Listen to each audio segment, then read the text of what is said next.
Halo teman-teman, kali ini saya akan membahas drama Cina yang berjudul Like Castle Rescue. Drama ini menceritakan tentang sebuah gempa dahsyat yang terjadi di Sichuan. Seorang pengacara bernama Lu Ben datang ke Sichuan untuk mencari adiknya Lu Yan. Kemudian Lu Ben memutuskan untuk bergabung dengan tim penyelamat di bawah arahan Kapten King Shan. Lu Ben bertemu dengan musuh lamanya, seorang dokter yang bernama Zayan. Tetapi demi menyelamatkan banyak orang, Lu Ben segera berubah pikiran dan mau bekerja sama dengan Zayan. Pada akhirnya tim penyelamat arahan Kapten King Shan menjadi unit penyelamat yang elit. Dalam episode ini, Lu Ben yang sedang berdiskusi bersama dengan kliennya tiba-tiba melihat kabut asap tebal yang ternyata adalah sebuah pabrik yang sedang terbakar. Dalam pabrik tersebut memang tersimpan barang yang mudah meledak sehingga memicu ledakan-ledakan yang membuat api dapat menyebar dengan lebih cepat. Melihat hal tersebut tanpa berpikir panjang, Lu Ben langsung bergegas masuk ke dalam dengan membawa sebotol air. Dia di dalam bertemu dengan Xiong Fei yang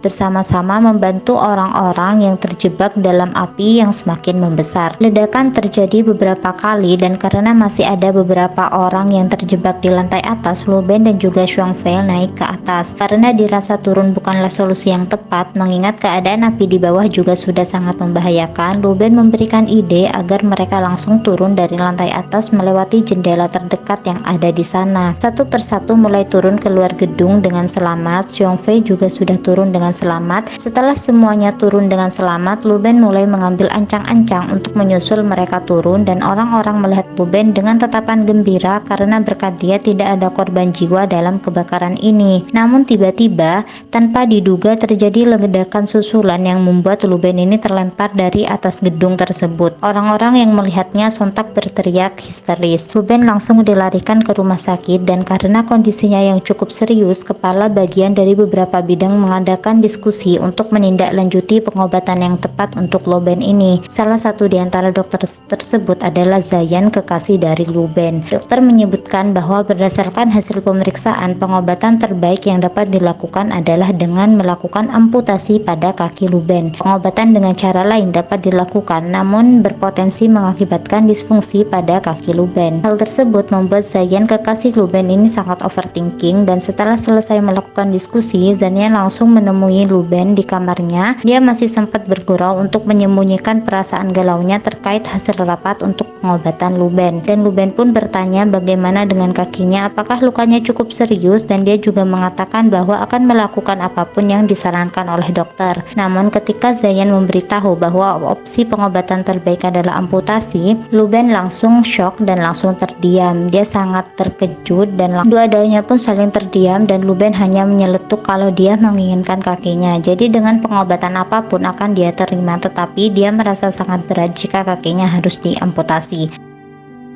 Lu Ben meminta agar Zayan keluar terlebih dahulu dan membiarkan dia merenungi semuanya sendirian. Zayan menuruti kemauan Lu Ben dan dia mencium kepala Lu Ben dan keluar meninggalkan Lu Ben. Di sisi lain, adik Lu Ben, Lu Yan, begitu terpukul mendengar kakak laki-lakinya ini kakinya akan diamputasi. Dia menangis, namun Lu Ben menenangkannya dan mengatakan bahwa semuanya akan baik-baik aja. Tangis adik Lu Ben ini mereda saat dia berada di hadapan kakaknya, namun saat berada di luar ruangan, dia kembali menangis sesenggukan membayangkan apa yang akan terjadi pada kakak laki-lakinya ini. Dokter pun mendatangi kamar Lu Ben dan memberitahukan bahwa operasi Lu Ben akan segera dimulai, namun tiba-tiba Zayan langsung datang dari luar dan menghentikannya. Dari semalaman ini, Zayan ternyata telah memikirkan cara lain untuk menyembuhkan Lu Ben tanpa harus mengamputasi kakinya. Dia menjelaskan semua hal yang dia ketahui kepada dokter dan dokter di sana menyetujui usulan Zayan. Namun sebelum melakukan tindakan, dokter terlebih dahulu meminta persetujuan Lu Ben karena ini merupakan hal yang tidak biasa dan memiliki resiko yang sangat tinggi, bahkan bisa mengancam nyawa Lu Ben. Jadi dokter ini benar-benar meyakinkan Lu Ben apakah masih ingin melanjutkan operasi sesuai dengan usulan dari Zayan. Lu Ben mengatakan bahwa dia akan melakukannya dan dia sangat mempercayai Zayan. Zayan juga mengatakan bahwa dia tidak yakin 100% operasi ini akan berhasil, namun Lu Ben menjawab bahwa dia yakin 100% terhadap semua usulan Zayan. Operasi pun berlangsung. Adik Lu Ben dan juga Zayan menunggu Lu Ben dari luar ruangan. Mereka, terutama Zayan, sangat khawatir tentang keberhasilan operasi yang dijalani Lu Ben ini. Operasi berlangsung cukup lama dan akhirnya operasi pun selesai. selesai, dokter mengatakan bahwa semuanya berjalan lancar dan operasi pada Luben ini berhasil. Mendengar pernyataan dokter tersebut, adik Luben dan juga Zayan dapat bernafas dengan lega. Luben pun siuman dan saat terbangun dia melihat Zayan yang tertidur pulas di sebelahnya. Dia menyuruh agar Zayan tidur kembali, namun Zayan menolak dan dia mengatakan bahwa 2 minggu pasca operasi merupakan masa-masa genting, jadi Zayan harus mengecek tanda-tanda vital Luben setiap jam secara berkala. Zayan menanyakan bagaimana perasaan Luben dan dia mengatakan bahwa dia sudah merasa baik-baik aja, dan karena merasa kasihan dengan Zayan, Luben memintanya untuk naik ke atas kasur Zayan dan mereka pun akhirnya tidur bersama.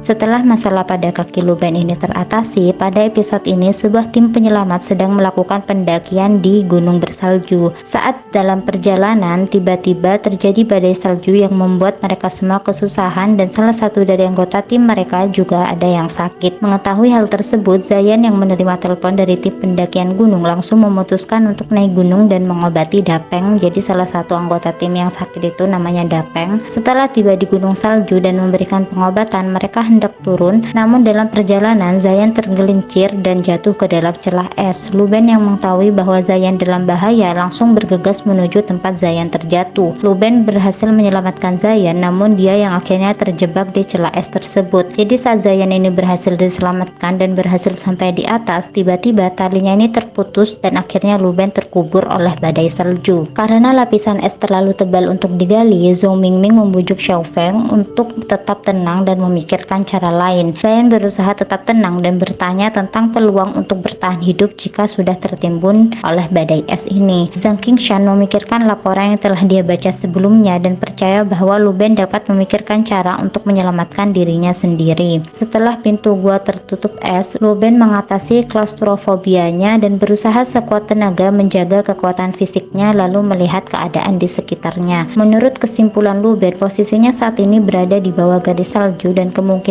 besar ada hubungannya dengan kegelapan malam. Selama dia berjalan di sepanjang persimpangan, pasti ada harapan untuk keluar. Pada saat yang sama, Zayan juga mencari informasi di internet tentang pendakian gunung di Inggris. Dia memperhatikan garis merah yang berkelok-kelok dan kasar di dekat gunung salju dan menyimpulkan bahwa itu adalah sungai. Oleh karena itu, Zhang Qingshan dan juga Zayan sama-sama yakin bahwa ada sungai gelap di bawah celah es. Jika Luben turun ke arah sungai yang gelap tersebut, dia mungkin bisa keluar dari gunung yang tertutup salju. Seperti yang diharapkan, Luben terus melewati lorong dan menemukan sungai di bawah es. Dia merangkak ke depan menyusuri arah sungai. Tidak peduli betapa lelahnya dia, Xiong Feng dan yang lainnya juga mengumpulkan penduduk desa dan rekan satu tim untuk menemukan sungai di dekat pegunungan yang tertutup salju. Dia melirik pegunungan putih yang tertutup salju di kejauhan dan akhirnya menghela napas lega. Zayan melihat Luben yang pingsan di tanah dan langsung menangis. Oke teman-teman, mungkin segitu dulu dari aku. Terima kasih banyak. Bye bye.